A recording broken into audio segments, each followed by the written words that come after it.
আমি এখন দাঁড়িয়ে আছি গোপালগঞ্জ সদরের চরমানিকদার সাজেমের ঘাট নামক স্থানে। তো এখানে দেখুন মানে এত সুন্দর সিনারি, এই যে দেখুন আমার দুই বন্ধু ওরাও আছে এখানে।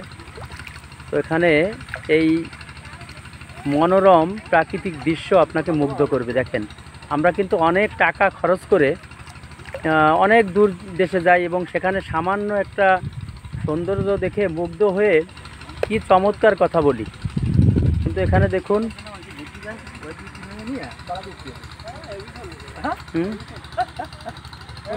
সন্ধ্যায় যখন সূর্যটা ডোবে আপনার কাছে আসলে কুয়াকাটাই মনে হবে এখানে।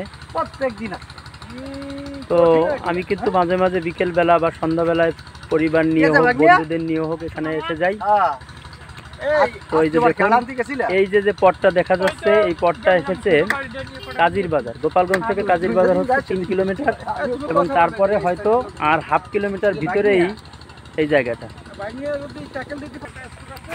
আর এই জায়গাটা দেখেন, এই যে এই দিক থেকে যে রাস্তাটা এসেছে এটা কিন্তু সোজা গোপালগঞ্জ উপজেলার দিকে চলে গেছে এবং সেটা এখান থেকে ওরকম 3 কিলোমিটার মতো হবে।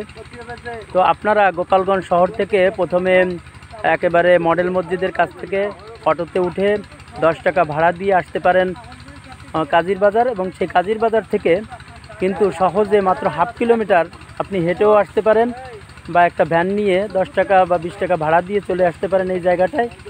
দেখেন এটা বাধাই করে দেওয়া হয়েছে একেবারে অনেক দূর পর্যন্ত। আপনি হাঁটবেন, তারপরে চলবেন, এখানে বসে থাকবেন। এই যে দেখুন এখানে বসে যখন সূর্যটা ডোবে এত সুন্দর যে লাগে, মানে এই মনোরম দৃশ্যের কোনো তুলনাই হয় না। এই যে দেখুন এই যে দেখুন এই যে আমার বন্ধুরা তাদের এক আত্মীয়কে পেয়েছে এবং একটু আড্ডা দিচ্ছে। এই যে দেখুন এখানে এই যে তৈরি হচ্ছে, এই যে এখানে যে এটাকে কি বলে, এই যে বললি না, এই বললিগুলো ওই যে দেখুন ওই যে তৈরি হচ্ছে, হাজার এখানে হাজার পিস তৈরি হয়েছে। এবং এখানে প্রতিবার নদী ভাঙন হতো, তো এখানে এই জন্য এখানেও অসংখ্য হাজার এই ইগুলো এখানে ফেলানো হয়েছে। এই যে ওপারে হচ্ছে মধুপুর নামক স্থান হচ্ছে ওপারে, ওই যে দেখা যাচ্ছে ভাটা, এবং ওখানে একটা আদর্শ গ্রাম আছে।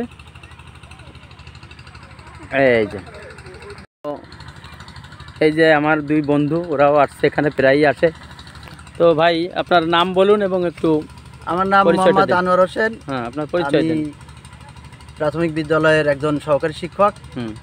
আমরা এটা হলো মধুমতি চরমানিকদা, এটা তো মধুমতি নদী তাই না? হ্যাঁ, সাজেমের ঘাট।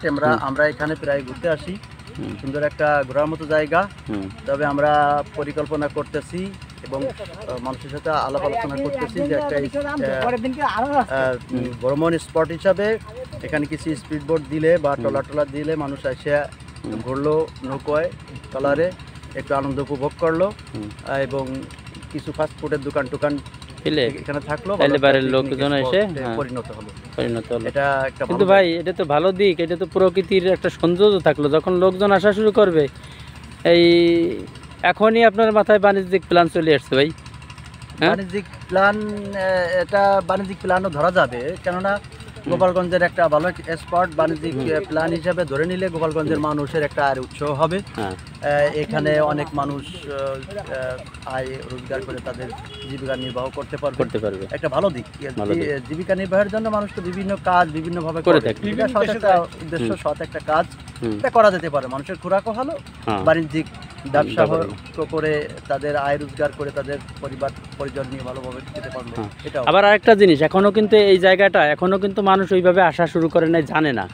এখন যারা আসবে যে মজা পাবে তখন হয়তো সেই মজাটা পাবে না, তাই না? এখন আসলে কিন্তু একটা অন্যরকম।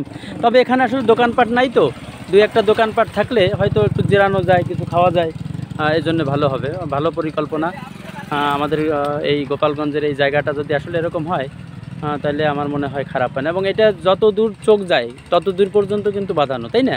অনেক দূর পর্যন্ত। তো মামুন ভাই আপনি কিছু বলেন। আমি মামুন খান। শহরের অনেক নিকটবর্তী এলাকা এটা। অনলি 2-3 কিলোমিটার পথ, অনেক অল্প টাকার ভিতরে আমরা এখানে আসতে পারবো। আসলে এই সৌন্দর্য অনেক সুন্দর লাগে দেখতে। হ্যাঁ, এত সুন্দর শহরের আশেপাশে আছে বলে আমার মনে হয় না। আপনারা যদি আসতে চান, হ্যাঁ, এখানে কাজীর বাজার আসবেন, মডেল মসজিদ থেকে কাজীর বাজার এসে 10 টাকা ভাড়া, 10 টাকা ভাড়া, ওখান থেকে নেমে আপনারা কিছুক্ষণ হেঁটে আসলেও এখানে আসতে পারবেন, আবার ইজি বাইকে করে আসতে পারেন। সবাইকে আপনাদের আমন্ত্রণ থাকলো এখানে আসার জন্য এবং জায়গাটা উপভোগ করার জন্য। আচ্ছা, তো এই যে দেখুন যে এই নদীর এই যে সূর্যটা দেখা যাচ্ছে, দেখুন এই সূর্যটা এখনও কিন্তু বেশ কিছু সময় বাকি আছে সূর্যাস্ত হওয়ার, কিন্তু এখনই কিন্তু দেখেন কুয়াকাটার মতো মনে হচ্ছে যে সূর্যটা ডুববে। এই যে মনোরম দৃশ্য কিছুক্ষণ পরে কিন্তু আরও ব্যাপক আকার ধারণ করবে এই সৌন্দর্যটা। তো এই নদীটা দেখতে আপনারা চলে আসুন, এবং গোপালগঞ্জের খুব কাছে যেহেতু খুব কম খরচে আপনারা এটা উপভোগ করতে পারবেন, এবং শহরের কাছে যারা আছেন তাদের জন্য। এই নদীটা সম্পর্কে বলি, এই নদীটা সবাই মধুমতি বলে, কিন্তু এটা কিন্তু আসলে মূল মধুমতি না। মূল মধুমতিটা হচ্ছে আরও একটু সামনে গিয়ে, এই ডানে বামে মোড় নিয়ে একটু সামনে গেছে, ওখানে চাপাইল, ওই চাপাইলের ওদিকে গিয়ে মূল মধুমতিটা আসছে। আর এইটা হচ্ছে মধুমতি বিল রুট ক্যানেল। ব্রিটিশ সরকার এটা তৈরি করেছিল মধুমতির সাথে সংযোগ ঘটানোর জন্য। আর এটা কিন্তু টেকেরহাটের ওদিকে চলে গেছে।